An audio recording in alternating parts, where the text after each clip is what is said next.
Welcome back to the Relaxing Ghost channel here on YouTube. As always, your host with the most, Ghost. Today we got our AEW All Out review and results from last night's show in Chicago. Make sure all the chats are visible. What's up, Billy? Billy is here.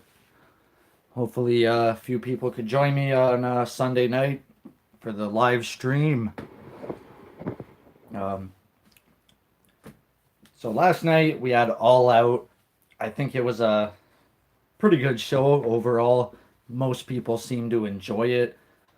I'm not sure when this show actually ended. If we could have someone comment on that, or I think it did go about 4 hours for the main card. You know what? I've already done the notes and all that. Unforgiven 99. I'll try and do this week. So hopefully you guys will enjoy that. So I think 4 hours for this show was a bit too long. Once again, I do have to call out AEW for this. 3 matches on the main card. The first 3 matches were good, but that took up almost 90 minutes in the opening pay-per-view. That's a lot of real estate. I think they definitely have to work on their timing.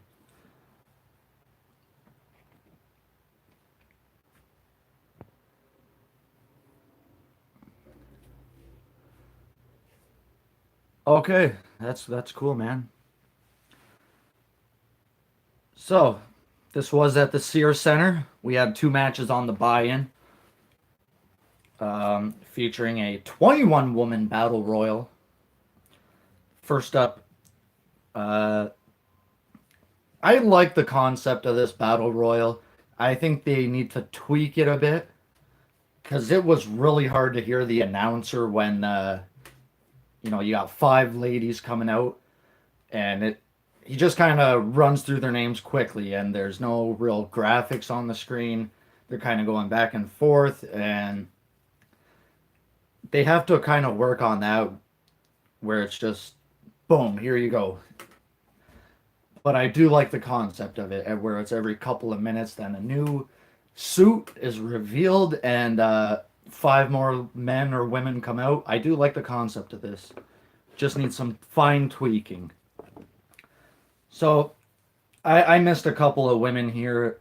If you guys find one I missed. The first suit, I believe, was the Spades. We have Priscilla Kelly, Nyla Rose, Leva Bates, and a couple others.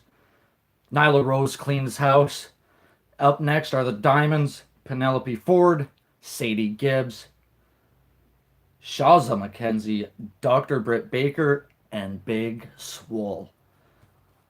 These ones lasted a few minutes here, and then I think out of those 5, Britt Baker lasted out. And then Clubs were the next suit. We had Tennille Dashwood, formerly known as Emma. Great reaction for her, Eva Lees, B. Priestley, Brandy Rhodes, and Awesome Kong. Brandy Rhodes didn't last too long, and neither did Kong, which I was surprised that her elimination, I didn't even really catch it. Last up were the Hearts with Allie, Teal Piper, ODB, Nicole Savoy, and Jazz, former WWE and NWA Women's Champ. And finally, the Joker, Mercedes Martinez. She was a part of the Mae Young Classic a couple of years ago, and got a huge reaction as well.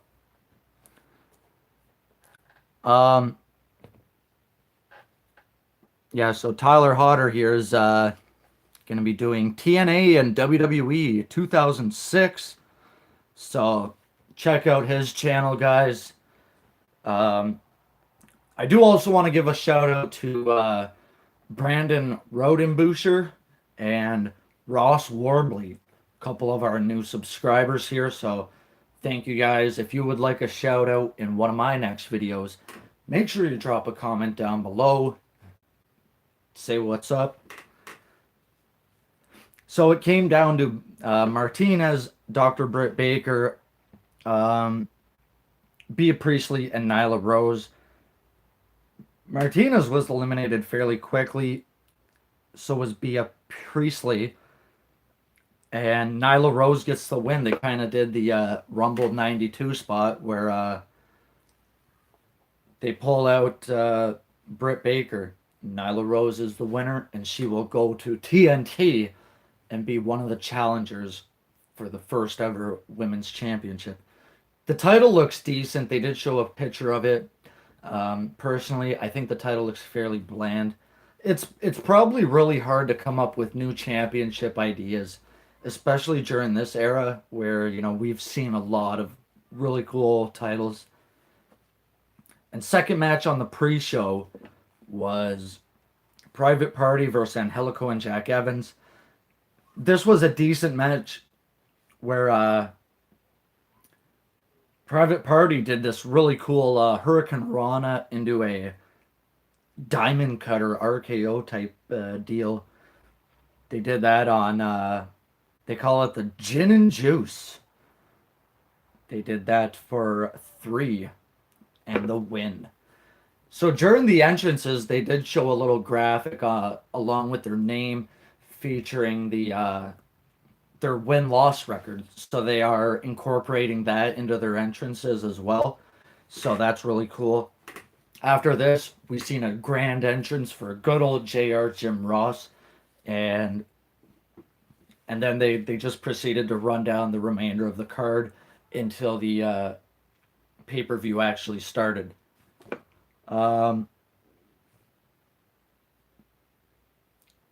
First match of the night. So did you guys watch the pre-show or the pay-per-view? Let me know your thoughts if you weren't able to catch it. I did put a poll up on my YouTube page. If you guys are ever wondering, check out the polls. I try to do it after every pay-per-view. With about 50 votes, we got 85% thumbs up, 15% thumbs down. That's a pretty good ratio. I'd say that's about what I'd give it, maybe 80. Yeah, anytime after a pay-per-view, go to the community tab on my channel. You'll see a poll and, give it a thumbs up, thumbs down, whatever you would give it. And, drop a comment on your favorite matches from the show for sure. So the pay-per-view opened up with SCU versus the Jurassic Express, Jungle Boy, Marco Stunt, and Luchasaurus, who is just a beast of a man. He's my favorite right now, Luchasaurus. And he's one they really need to protect here. If he loses, try to do it like they did here. Don't put him in any silly gimmicks or anything like this. Try to keep this man strong and give him big wins, and don't just completely bury this team like they are doing. These guys do need wins as well. The Jurassic Express name, I could kind of live with it, but I'm not really happy with it either.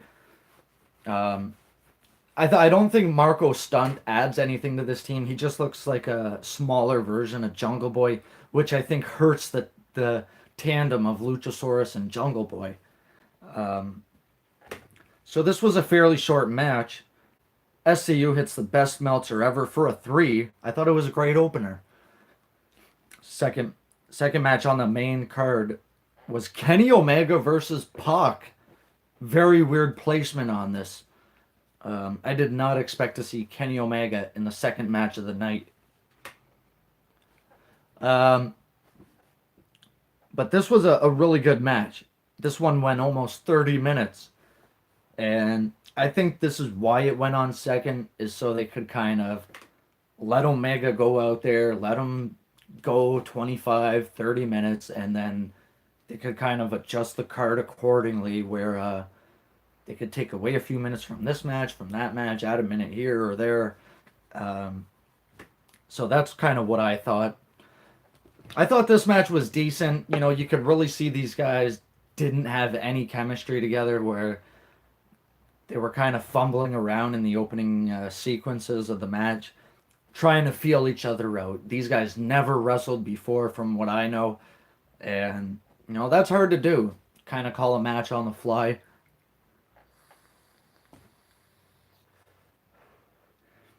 So this match was all over the place with V triggers. Pac at one point jumped out of a DDT into like a back or a front flip and landed on his feet, which was just incredible. He did a moonsault off the top rope and busted up his shins on the guardrail. That must have hurt like hell. Um, All-time Hulk fan, what's up? Um, Tyler Hodder, you know, I'm open to answer your questions, but try to stick to questions that are regarding the current stuff I'm talking about as well. So be mindful of that. You know, try to save your questions for the end of the stuff I'm running down. Um, Kenny Omega goes for the one winged angel several times, and Pac kind of counters it into the bastardizer, which is like a crucifix kind of a neck wrench kind of deal. And Kenny Omega passes out. Referee calls for the bell. The match is over. Um, this was shocking and also pretty cool because I think everyone expected Omega to win. So, you know, Pac is undefeated in AEW and Kenny Omega is pretty much winless in AEW, which is weird because you'd expect Omega to be undefeated.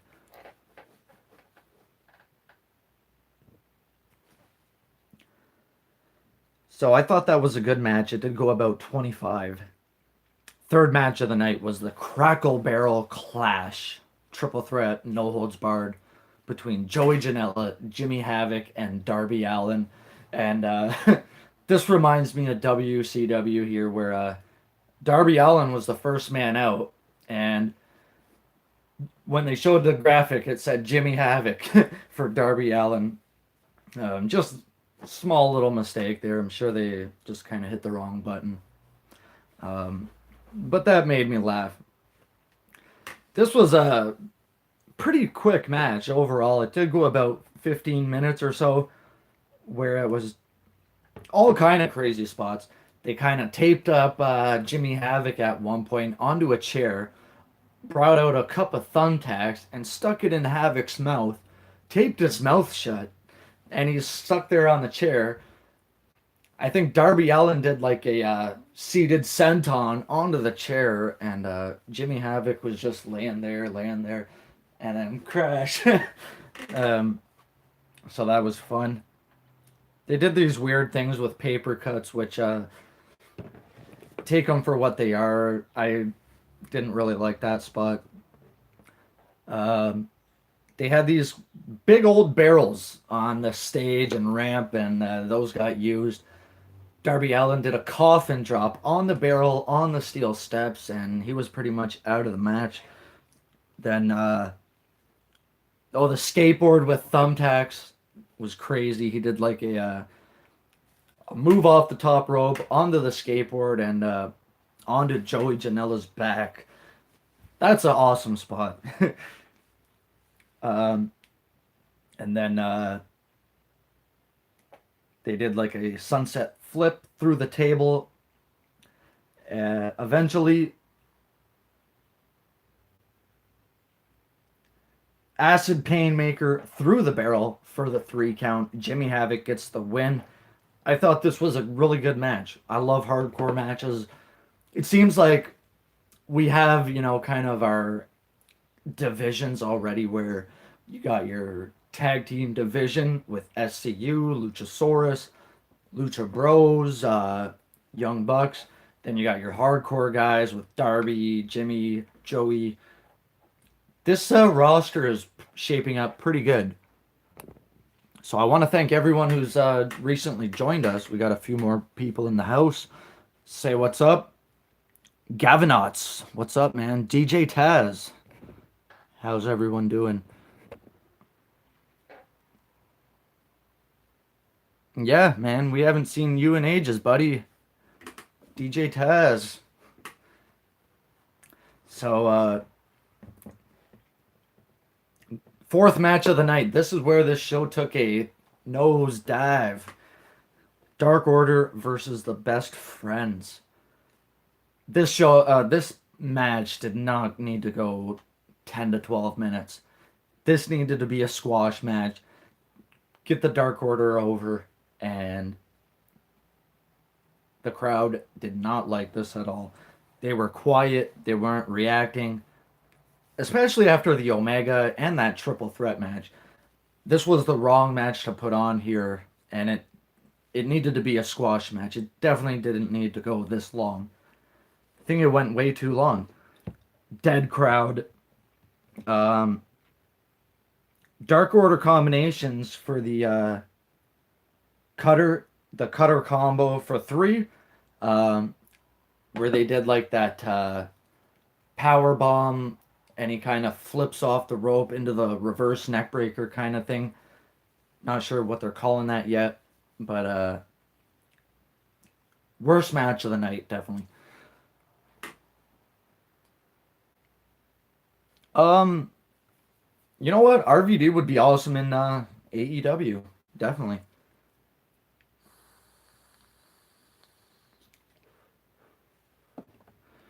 And the fifth match of the night was Rio versus Shida. Not sure how to pronounce Shida's first name, so we'll just call her Shida. This match for me, I was kind of still recovering from the previous matches, but I thought they did a really good job. I'm really coming into liking Rio, honestly. They're giving her wins, they're building her up, she's getting her name out there, and this is how you build a star. This is how you get someone over. There's ways to get people over, and having them win is one of them. Giving them TV time is getting them over. Um, I thought it was a decent match. Um, they just need to slow down a bit. Rio, only 98 pounds. Incredible. Some of the things she does in the ring, some men can't even pull off. She did like a tilt-a-whirl kind of sunset flip roll-up for the win. Sixth match of the night. Cody Rhodes versus Shawn Spears. Shawn Spears, the former Ty Dillinger, the chairman of AEW. He was coming out with Tully Blanchard. And Cody came out with DDP, MJF, and Brandy Rhodes, along with their dog Pharaoh. A lot of people criticizing this for the pyro and scaring the hell out of the dog. Not good, AEW. You guys should know dogs hate fireworks.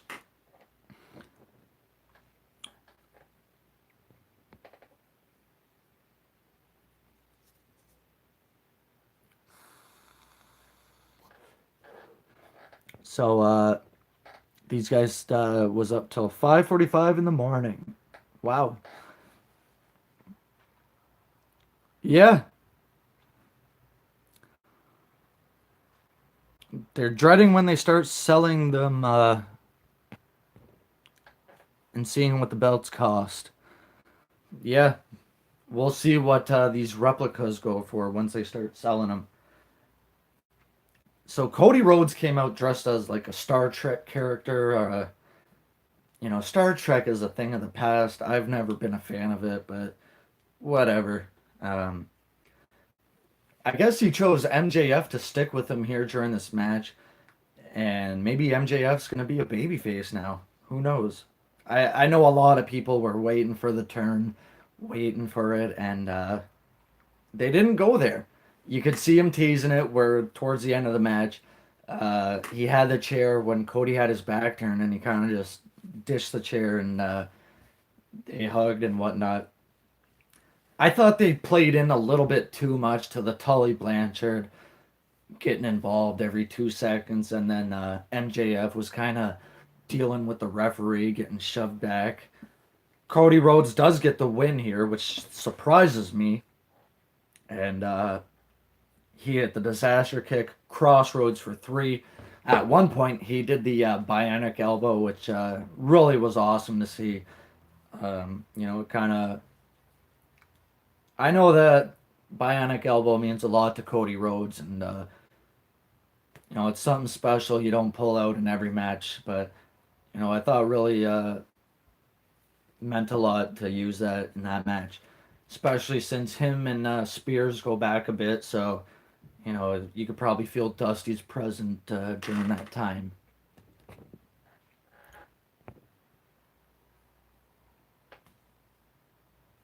Yep. Thanks, man. Um, so this guy's glad Jericho is the first ever AEW World Heavyweight Champion. 7th match of the night. Excuse me. Let's get a little bit of soda here. Was the ladder match for the AAA World Tag Team Championships. Lucha Brothers versus Young Bucks. The Young Bucks kind of come off as corny when they're wearing those stupid buck masks. The one thing I'll admit that I'm glad they didn't constantly take digs at WWE throughout the night and whatnot. For once, they didn't do that. The commentary team, they did bring back Wonder Boy instead of Marvez, Excalibur, JR. The commentary team definitely needs to be uh, it needs to be worked on. Let's put it that way. I think JR needs to go. I'm not feeling JR. He was great for a while, but honestly, I'm not feeling him. He's good, he's nostalgic. I'm sure they're paying him a lot of money, but he's not doing it anymore. I gotta be honest, I'm not feeling JR on commentary. Um, at one point he's burying the guys, at one point he's putting them over. Um, I think he definitely needs to find that happy median where he's not kind of overtoning what these guys are doing and kind of not burying them while trying to put them over at once. So the commentary definitely needs work. This ladder match was incredible. Um, this thing they kind of did like stereo spears through tables. They did this huge Canadian destroyer off a ladder through a table. They did stereo splashes off ladders through tables, and then they did this spot where Nick Jackson was going for the titles on the ladder. He gets pushed off the ladder. Was supposed to be through 2 tables, and then misses one of the tables. His foot gets caught on the rope, and he kind of just crashes and burns, and it looks like he busted the side of his head open. So I hope he's all right. Package pile driver on the ladder to Matt Jackson, and the Lucha Brothers retain. This was the right outcome. And after this, Santana and Ortiz made their debut. This is the LAX guys who just recently left TNA. So that was cool to see them. They came out wearing like a Bill Clinton mask and a JFK mask. So that was fun. This was a really good ladder match. Dave Meltzer actually said that this should have been the main event. Maybe it should have, because the crowd was pretty dead for that main event. We got a couple people here. What's up? What's up, that boy who goes ahoy?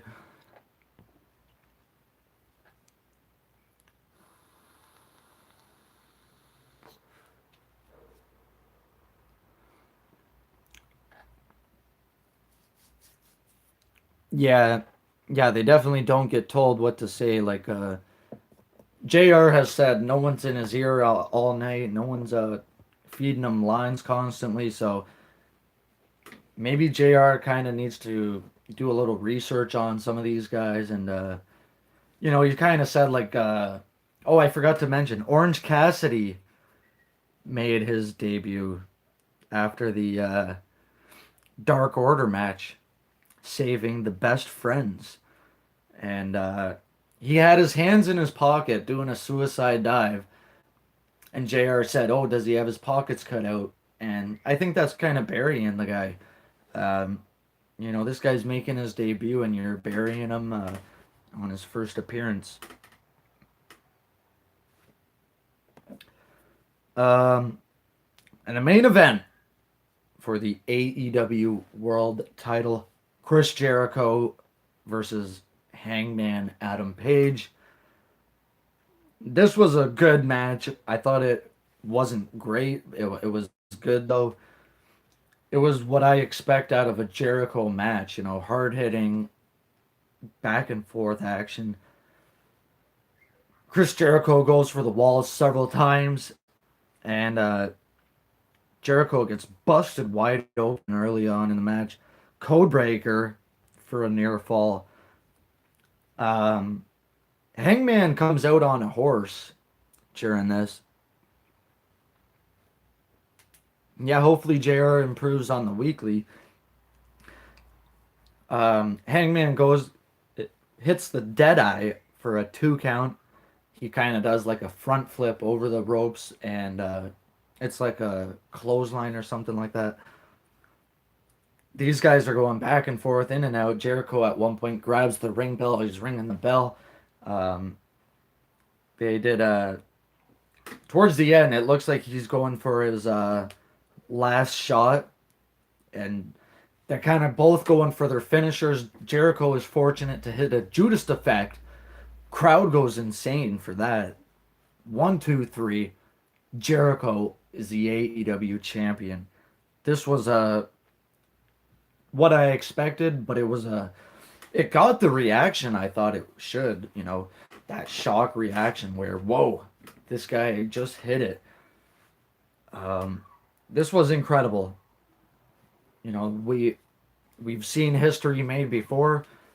There's you could win the belt a million times, but being the first champion is history making, and it'll go down in history. Um, Overall, this pay per view was not perfect. I definitely seen its flaws. Some of these matches could have been on the pre-show, and this did not need to go 4 hours. Not sure if they planned it that way or not, but I definitely thought this did go a bit long. 5 hours for 10 matches, that's a bit of a stretch.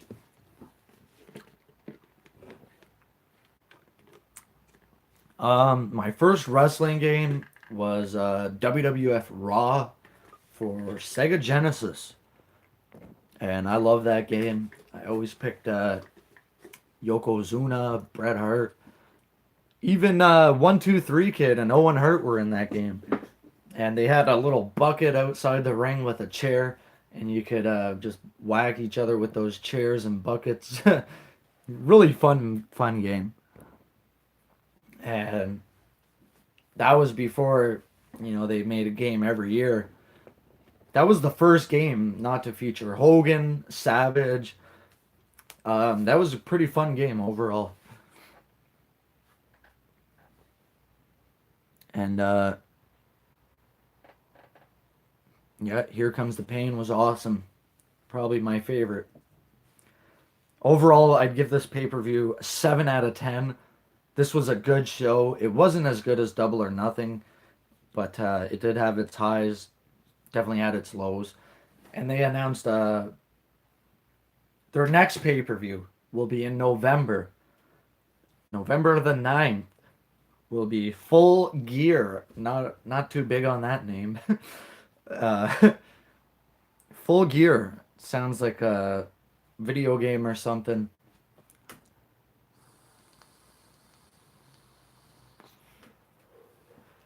Worst pay-per-view in WWE. Let's run through some questions now, guys. Send them in. Let's keep this thing going. Try to go back here if I missed anything. So Gavin Ott thought JR was more polished than the last three pay-per-views and thinks he'll improve over the weekly shows. Yeah, I definitely agree with that statement. And Raw 2 for the original Xbox was awesome. I never played Raw 2, I don't think. I played the first Raw on Xbox.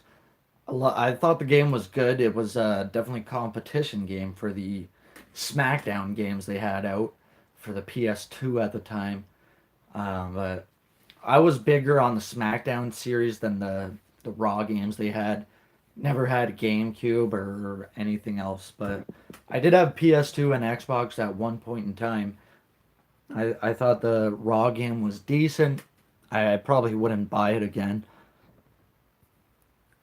What's the worst pay-per-view in WWE? That's pretty hard to answer, but I'm probably going to go with King of the Ring 95, ECW December to Dismember, and Crown Jewel. That was a shit show.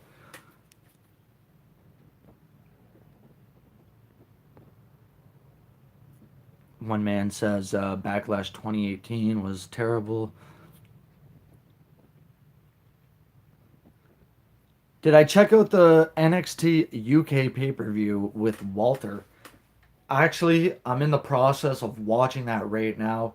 So I know it's hard to stay off Twitter and things like that, but I'm looking forward to that because I heard great things about this UK pay-per-view.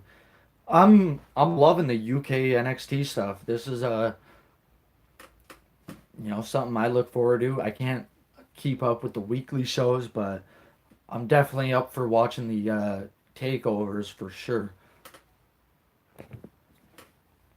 Survivor Series 2018 was bad. You know, I thought it was better than some of the other pay-per-views in 2018. Survivor Series is a weird pay-per-view. They're kind of going in this Raw versus SmackDown type theme for the... I fear Survivor Series is coming to an end soon. Oh.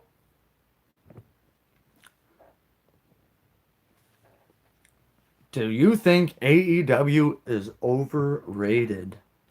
Yes. It's definitely overrated. People are, constantly saying Vince McMahon is scared.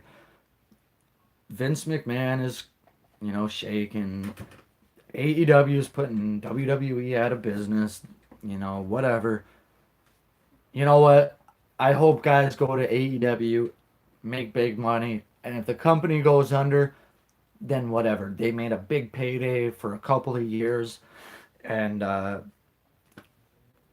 so what? They can always go back to WWE. That's why don't burn your bridges. Just if your contract's up, do what Moxley did. Show up every appearance you have. Show up to every TV you have. Do what they tell you to do, whether you like it or not, and try to do your best at what you're given. Hey, go milk Tony Khan for all the money he has, and then when he goes broke, oh, sorry, AEW's broke. We're closing down our doors. That's something I think everyone needs to be aware of. Who knows if Tony Khan actually has a budget for this? If he says, okay, I'm putting 100 million into this, and when that's done, that's done. I'm not putting any more into it. If we make money off pay-per-view, TV, merch, it all goes back into the company, and if we can kind of move along with all that, we're good. But you know, AEW is not putting anyone out of business. With they haven't even had a weekly show yet. They haven't even barely just crowned a world champion. Um, they're definitely a lot overrated, and people are giving them a lot of credit, saying these are the greatest pay per views of all time. That's a bit of a stretch, in my opinion. You got to be honest when you're reviewing shows. Um, Honestly, I wouldn't be surprised if people are really buying into this. Cody Rhodes, he's not the best of all time. I've seen way better. The Young Bucks are really overrated. Kenny Omega, some people like him, some people don't. I can't really comment on Omega because I've maybe seen 5 of his matches. He's a workhorse. He loves putting on a show. And when you have a man like that on your roster, you probably want to succeed.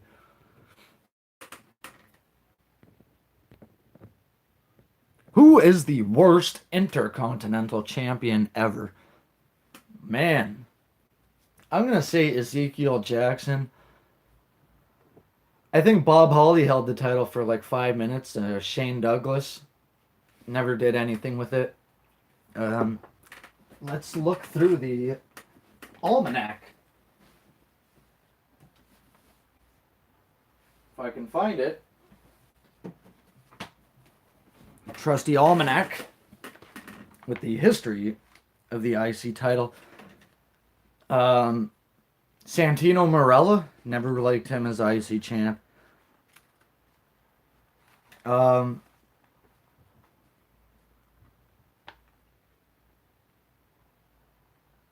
Jesse James, Road Dogg. I didn't think he needed to be IC champ.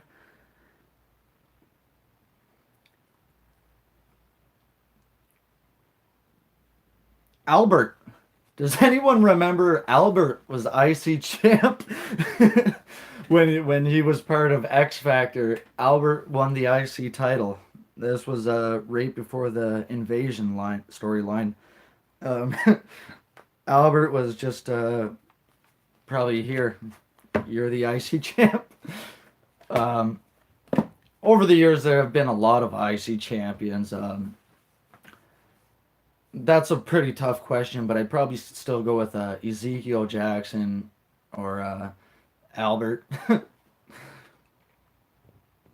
And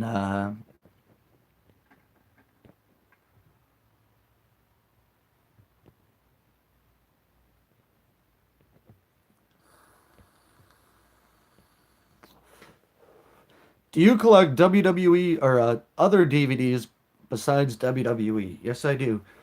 Um, I recently just picked up Avengers, Endgame, and the other one there, Age of Ultron.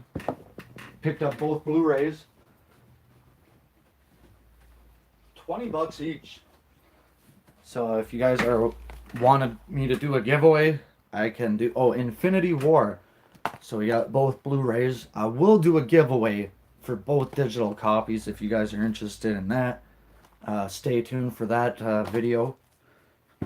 You could win a free digital copy of Endgame. I got tons of DVDs. You guys don't even see. They're in the vault. Rajir. Remember that pay-per-view for SmackDown when Jinder Mahal retained the WWE title? What the hell from the Great Khali? Yeah. That was Backlash, I think, right? Or when they did that Punjabi prison. I think that was Extreme Rules, no? Might have been. Oh, that was 2017.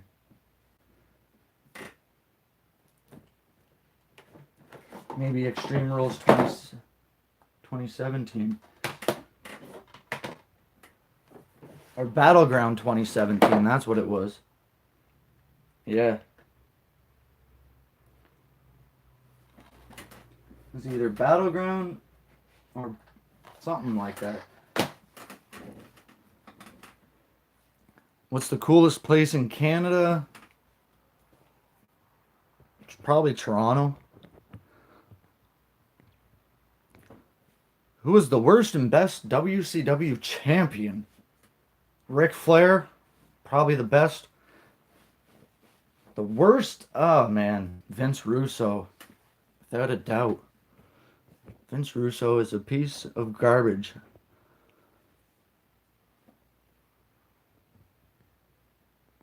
Yep, definitely agree with that. Gavinotz has shouldn't moan over spoilers when they're on social media. You know, it's expected. People are watching the pay-per-view. Of course, they're gonna post pictures and spoilers. So, you know, try to stay off social media if you're ex- expecting to watch a pay-per-view.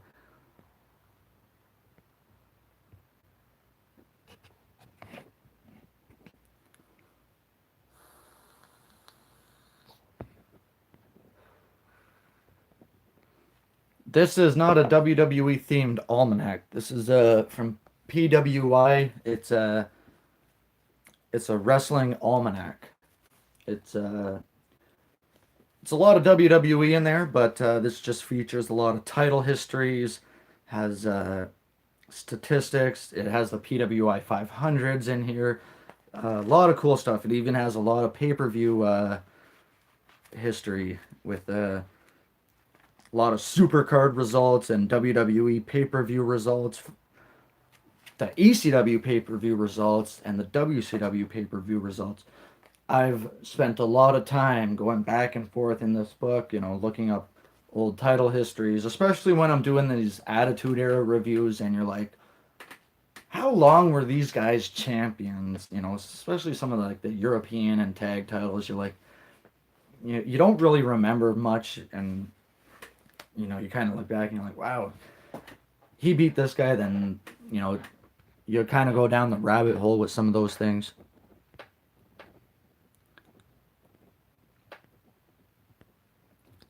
So we are behind a little bit. Yeah, you know what, Edmonton, BC.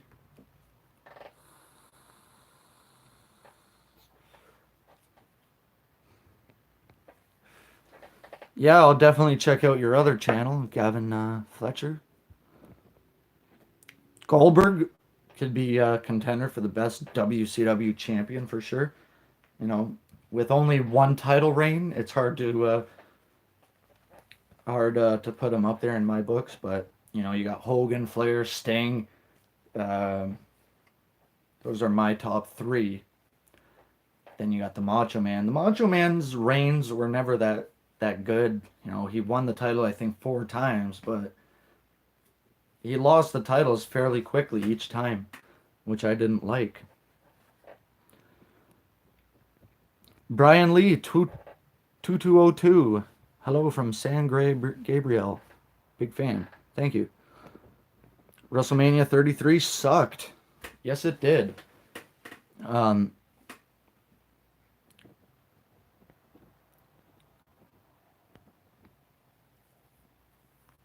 so he says Seth Rollins is the youngest Grand Slam champion of all time. Uh, Never really cared to notice that. Um, what's up, everyone? So the review's over now, but his first WCW title reign did not last here. um, if you guys have any questions, keep sending them in. Let's keep this thing going. Thank you. You'll have to go back and check out the review, but overall, leave your thoughts on All Out, guys, if you were able to catch the show. Let's look that up while we're here. This even has AWA title reigns. Um, I do want to kind of get some of the other editions. They stopped doing these in like 2015 or 2016, which, this is the only one I have, but I do want to get more, because it's interesting. Uh, I'm always interested in things like this. So the Macho Man's WCW title reigns. Let's kind of look this up while we got it out. So the Macho Man came into WCW in '94. He would win the WCW title, his first one in '95, and he drops it about a month later to Ric Flair.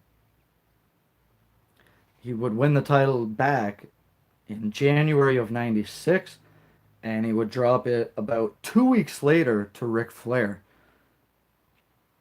Um, maybe about 3 weeks later.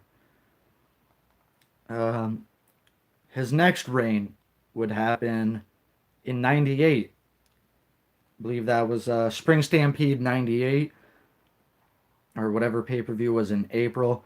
He drops it the next day to Hogan. I believe he did that in '99 as well. Yep. 7-11 '99 defeats Kevin Nash at the September or July, probably Bash at the Beach in July. Drops it the next day to Hogan. And then I believe that's all his runs, unless he held it one more time. Yeah, that looks about it. I loved Macho Man's run in there in the late '90s there with the came with the new look. He had the few women with him. Macho Man was awesome.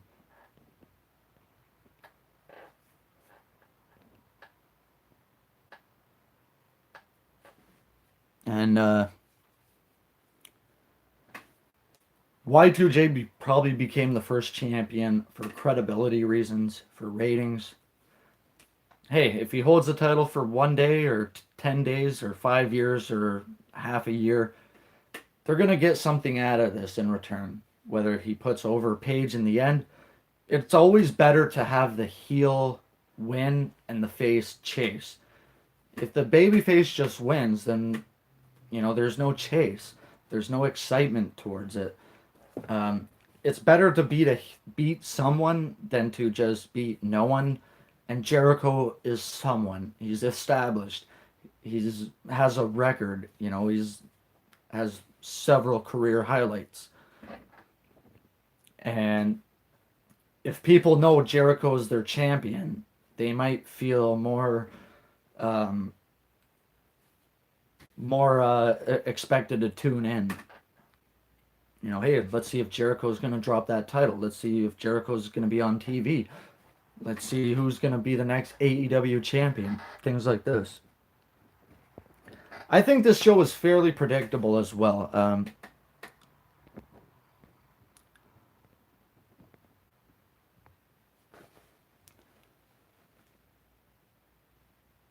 Yeah, Spring Stampede '98. And someone also made the mistake saying that Jericho was the first WCW champion. I read a comment on another YouTuber's channel saying Jericho was the first WCW, WWE champion, and AEW champion. So Jericho is not the first WCW champion or WWE champion. He's the first undisputed champion. And the first AEW champion means a lot, like I've said earlier. Um,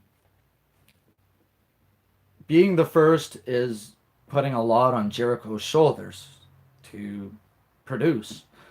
And, they obviously are paying him good money. Why not put the title on him? And I think going back to JR, he mentioned that Page has never won a world title. He's almost never won any championships. He's won a ROH six-man championship, and that's about it.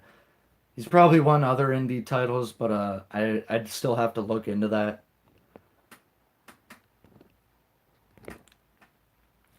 So I'm getting ready to wrap this up, guys. If you have any other questions, if there's anyone else in the chat that would like a channel, ask a question, let's do so now. Worst WCW pay-per-view, I couldn't tell you. Probably happened in 2001. Probably greed or sin or something like that. Uh,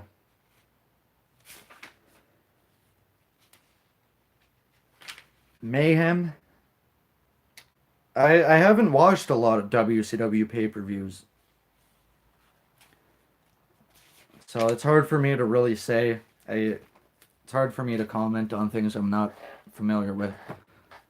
Yeah, New Blood Rising. um, Great American Bash 2000. I'm pretty sure that one's up there. Starcade 97. A lot of people said is no good. Dino Bravo.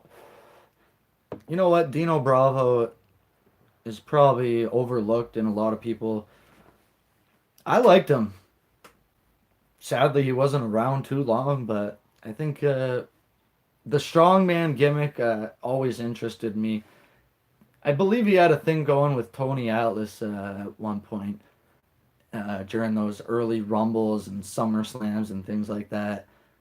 And they did like this bench press challenge. And I love seeing stuff like that incorporated in WWE. And they had the weight bench in the ring, and they're benching this weight, and Jesse Ventura is kind of moderating the weightlifting, and they're saying, "Oh, the ring was shaking. It's not a proper lift," and you know, that's a guy who was probably underutilized at the time. You know, you got to remember that was in the Hogan era, so unless you were a top star, you weren't really getting a big push. Um, my thoughts on CM Punk going to AEW. Obviously, it ain't happening. If it was, he would have appeared at All Out. CM Punk did a little panel last night that was on pay per view as well. I didn't watch it, but I heard it was probably about the same cost as the pay per view. So if you guys paid for that CM Punk thing, I'd probably suggest you get a refund. Um, he said he's probably got no interest in wrestling again. So look, if he ever returns, it's probably going to be to WWE. It's probably not going to be for AEW. I'm guessing he might never do a Starcast again. Who knows? You know, and we didn't even get a CM Punk chant in All Out. Picture that. That was crazy. But I think that's could be another video I could do if CM Punk would ever return. Look, we're going on 6 years since Punk left. I don't think he has any intentions of returning. Um, he did that one little spot there a couple months ago where he had the mask on, hit the GTS. I think he only did that because they were doing their last show there in that building. That's the only reason I think why he did that spot. Other than that, I think he'll never wrestle again.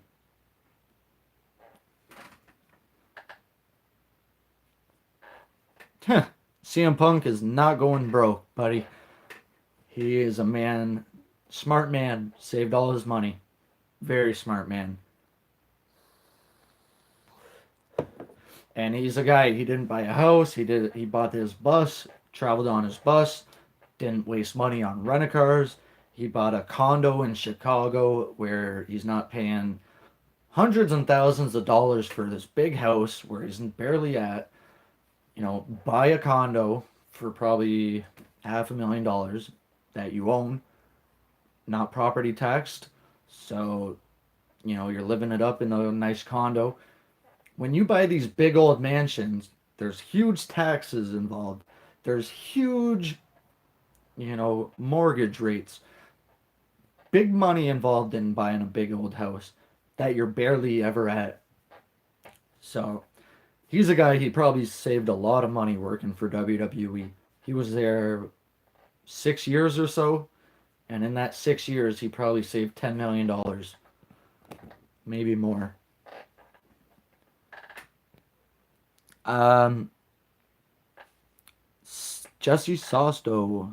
Um, yeah, just covered that. You know, who knows? Maybe he'll return in a few years when he's feels like getting that itch again. I think it'd be cool.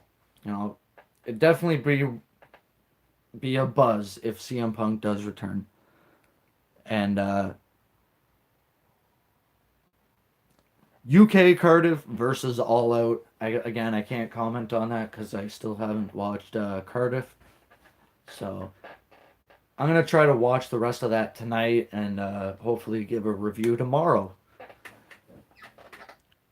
So final question here is gonna be from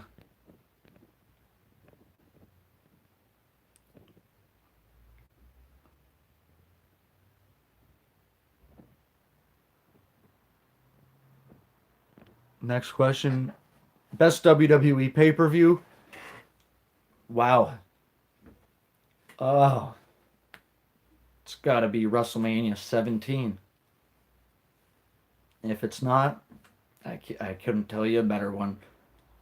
It'd have to go back prior to that. Something like the Rumble 92, SummerSlam 92. I think 1992 is one of the better overall years in pay-per-views. You got the Rumble 92, WrestleMania 8, SummerSlam, and Survivor Series.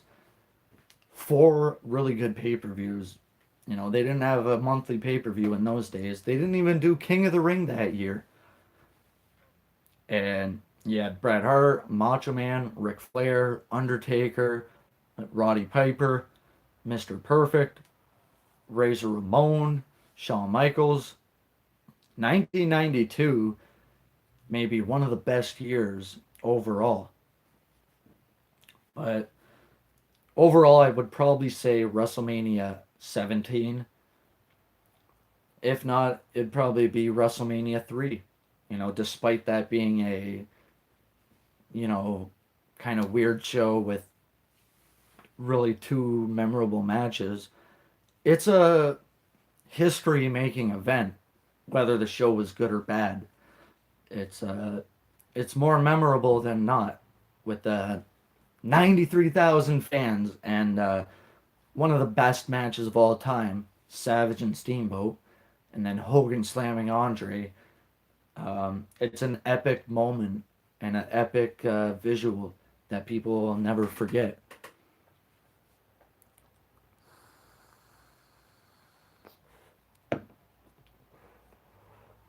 So I hope you guys all enjoyed the live stream today. I am gonna wrap it up now. Sorry, Dennis Bridgewater. Um,